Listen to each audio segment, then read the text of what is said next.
বন্ধুরা, ফাল্গুনী রান্নাঘরে আপনাদের সবাইকে স্বাগত জানাই। আবারও চলে এলাম আপনাদের কাছে অন্য এক রেসিপি নিয়ে। তো আজকে পুঁই শাক দিয়ে খাসির মাংস রান্না করব।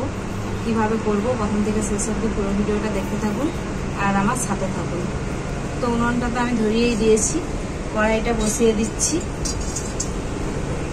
কড়াইটা গরম হয়ে গেছে। প্রথমে আমি আলু আর পুঁই শাকের ডাঁটাটা ভেজে নেব। তার জন্য কড়াইতে সরষের তেল দিয়ে দিচ্ছি। তেলটা খুব ভালোভাবে গরম হয়ে গেছে, আলুগুলো ভেজে নেব। লবণ, হলুদ গুঁড়ো,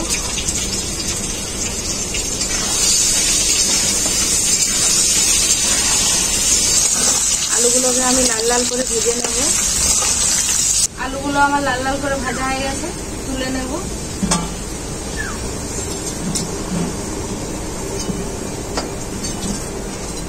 পুঁই শাকের কিন্তু আমি পাতাগুলো নিইনি, শুধু ডাঁটাগুলো এইভাবে কেটে নিয়েছি। ডাঁটার যে আঁশগুলো আছে সেই আঁশগুলো তুলে নিয়েছি খুব ভালো করে, পরিষ্কার করে ধুয়ে নিয়েছি। এই ডাঁটাগুলো এখন আমি ভেজে নেব।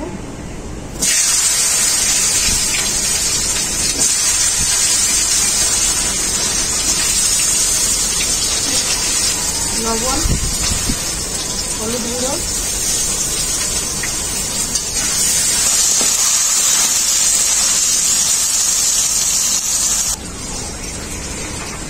পুঁই ডাঁটাগুলো আমি খুব ভালো করে ভেজে নিয়েছি, তুলে নেব।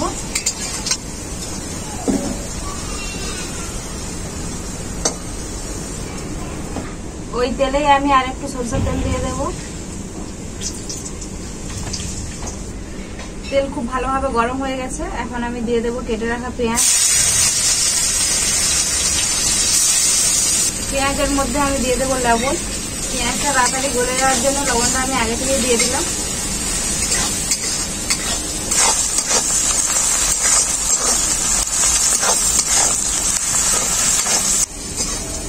পেঁয়াজটা আমার খুব ভালো করে ভাজা হয়ে গেছে। পেঁয়াজটা খুব বেশিও ভাজিনি আর একদম হালকাও রাখিনি।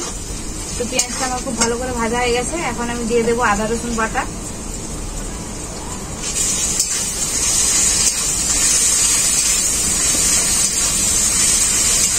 আদা রসুনটা পেঁয়াজের সাথে খুব ভালো করে ভেজে নিয়েছি। এখন আমি দিয়ে দেবো, এখানে আছে জিরে, ধনে, গোলমরিচ একসাথে বাটা, শুকনো লঙ্কা আর কাঁচা লঙ্কা একসাথে বাটা, পরিমাণ মতো হলুদ গুঁড়ো,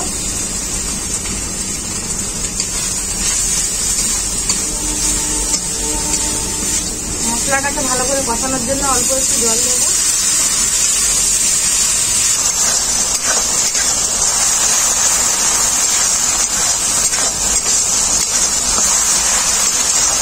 মশলাটা আমার খুব ভালো করে কষানো হয়ে গেছে। আর এখানে আমি খাসির মাংস নিয়ে নিয়েছি, এরপর দিয়ে দেব।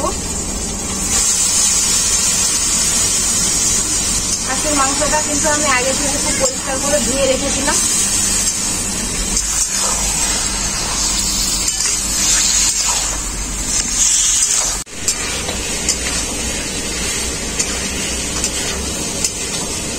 মাংসটা থেকে তো অনেকটাই জল বেরিয়েছিল, জলটাও শুকিয়ে গেছে খুব সুন্দর। আর মাংসটা কষানোটাও খুব সুন্দর হয়েছে, দেখলেই বুঝতে পারবেন। মাংসটা আমি খুব ভালো করে কষিয়ে নিয়েছি। এরপর আমি পরিমাণ মতো জল দিয়ে দেবো।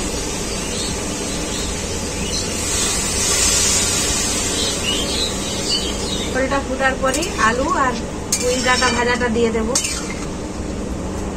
ঝোলটা খুব ভালোভাবে ফুটে গেছে। এখন আমি ভেজে রাখা আলু আর পুঁই ডাঁটাগুলো দিয়ে দেবো।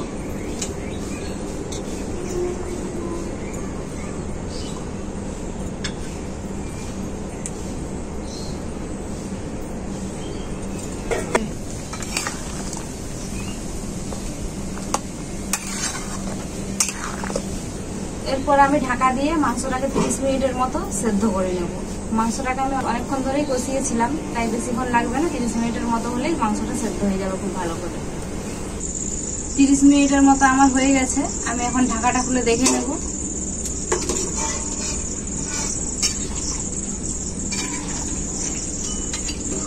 মাংস, আলু, পুঁই ডাঁটা সবকিছু খুব সুন্দর সেদ্ধ হয়ে গেছে। গরম মশলা বাটাটা দেওয়ার পরে ঝোলটাকে আরেকটু ফুটিয়ে নেব, তারপরেই নামাবো।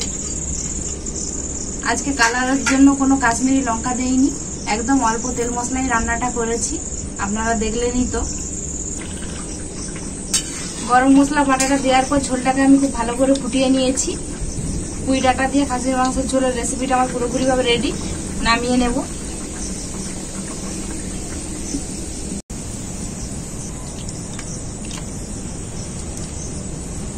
আজকের মাংসের রেসিপিটা সম্পূর্ণ বাটা মশলায় রেঁধেছি, একদম পাতলা ঝোলের রেসিপি।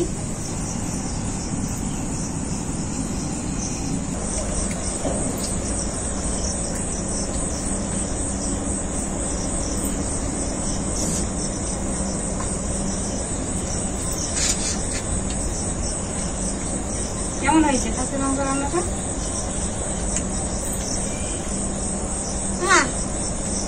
খাসির মাংসটা রান্না না অনেক দারুণ হয়েছে।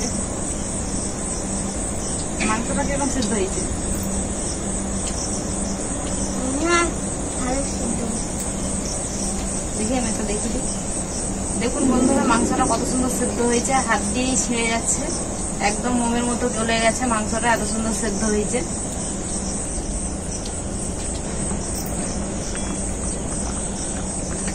বন্ধুরা আপনারা তো দেখলেনই কিভাবে রান্না করলাম খাসির মাংসটা পুঁই ডাঁটা দিয়ে। তো আপনারাও এভাবে বাড়িতে বানিয়ে খেয়ে দেখবেন, খেতে খুবই ভালো লাগবে। এইভাবে বানিয়ে কাউকে খাওয়াবেন, খেয়ে কিন্তু খুবই প্রশংসা করবে আপনার। তো রেসিপিটা কেমন হয়েছে আপনারা বাড়িতে বানিয়ে খেয়ে আমাকে কমেন্ট করে জানাবেন। ভিডিও ভালো লাগলে লাইক শেয়ার সাবস্ক্রাইব অবশ্যই করবেন। আপনারা ভালো থাকবেন, সুস্থ থাকবেন, নিজেদের খেয়াল রাখবেন। আবার দেখা হবে পরবর্তী ভিডিওতে নতুন কোনো রেসিপি নিয়ে।